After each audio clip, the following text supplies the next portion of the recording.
Rain hammered against the old ranch roof like angry fists, wind howled through broken fences, and somewhere in that storm-ripped night, a lonely father whispered his son's name into the dark. Henry Carter had lived alone for 5 years, 5 long years since the accident that took his wife and the custody battle that sent his only son to live with relatives across the country. His home stood like a forgotten ghost at the edge of Wyoming fields, with horses he no longer rode and a heart that no longer believed in warmth. But everything changed the night headlights cut through the storm, tires splashed across muddy ground, and 11 female soldiers stepped out asking for shelter. If you believe in kindness, second chances, and unexpected miracles, then please like, comment, share, and subscribe to channel name to support more emotional stories like this one. Henry hadn't spoken more than a handful of words to a stranger in months. He spent his days fixing fences, tending the ranch out of habit more than purpose, and staring at a picture of a little boy with freckles, his boy, Liam. Nights were worse.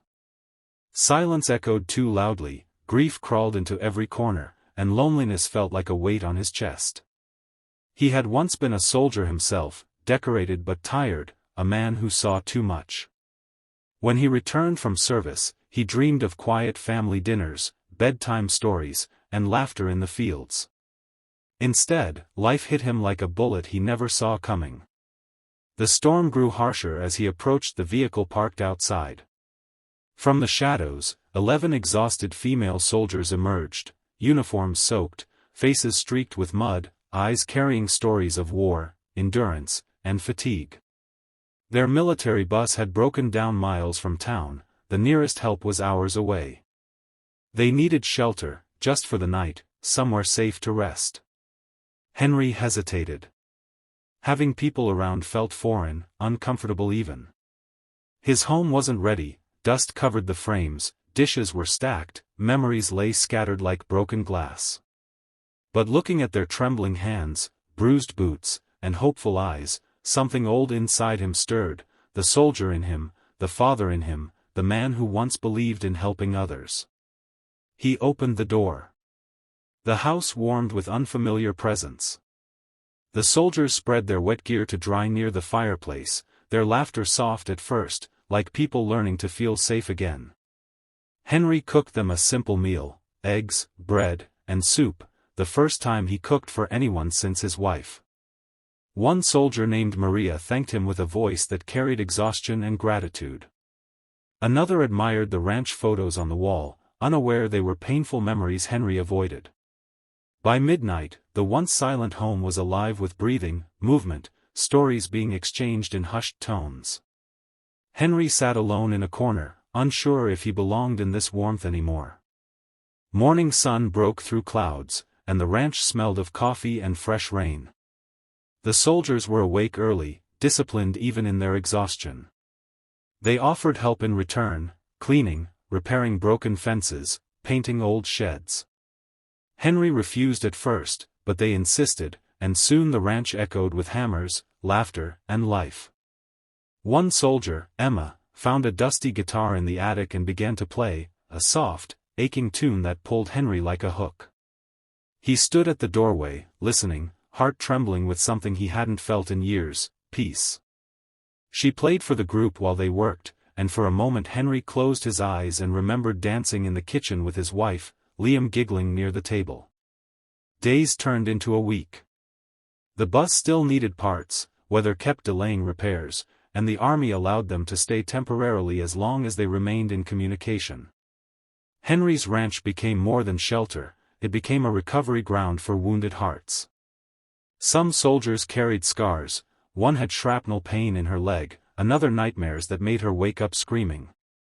Henry recognized pain when he saw it. He didn't pry, but when they needed someone to sit outside with them during sleepless nights, he did. Sometimes they just talked. Other times they sat in silence, letting the wind speak for them. Slowly, the ranch healed, and so did Henry. He began teaching them to ride horses, and watching them laugh like children made something inside him break and rebuild. One evening, as the sun painted the sky orange, Maria found Henry sitting by the fence, staring at the photo of Liam. She sat beside him and listened as he finally shared his story. His wife's accident. The loneliness. The custody fight he lost not because he was unfit, but because he was too broken then to prove he could be present. Maria placed her hand over his and said words that changed him. You survived war. You can survive life too. From that day, Henry woke with purpose.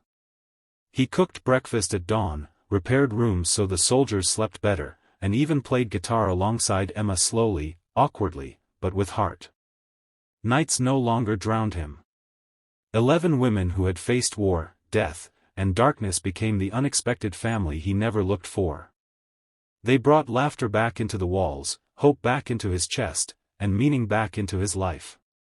2 months passed before the call came. The bus was fixed. Orders required the soldiers to leave soon. The announcement hit Henry like a quiet shock. The ranch felt alive again because of them. The thought of returning to silence scared him more than any battlefield. On their last night, they gathered around a fire beneath stars. They thanked him for shelter, food, and kindness. But Henry felt he owed more thanks. They had saved him from drowning in his own silence. He didn't know how to say goodbye, but life rarely waits for perfect words. As dawn approached, the soldiers prepared to leave. Henry stood beside the gate, hands trembling. Maria hugged him tightly and slipped a letter into his hand. Emma gave him the guitar pick she used every evening. The others hugged him one by one, leaving pieces of themselves behind. When the bus finally drove away down the dusty road, Henry watched until it disappeared beyond the hills, tears falling freely, not of sorrow, but of gratitude. He was alone again, but not the same man anymore. Inside, he opened Maria's letter. It was short, but the last line wrecked him in the most beautiful way. Call your son. He needs his father, and you're ready now. Henry stared at his phone for a long time. His fingers shook as he dialed the number he once feared calling. The phone rang. Once. Twice. Then a small voice answered, Liam's voice, older than he remembered, but still his boy. Henry felt his heart break open and he whispered words he had practiced for years. Son, can I see you? And Liam said yes. If this story touched your heart even a little, please like, comment, share, and subscribe to channel name. Your support helps us bring more stories of courage, healing, and hope. Before the ending, I have one special request. Comment below with, Love finds a way.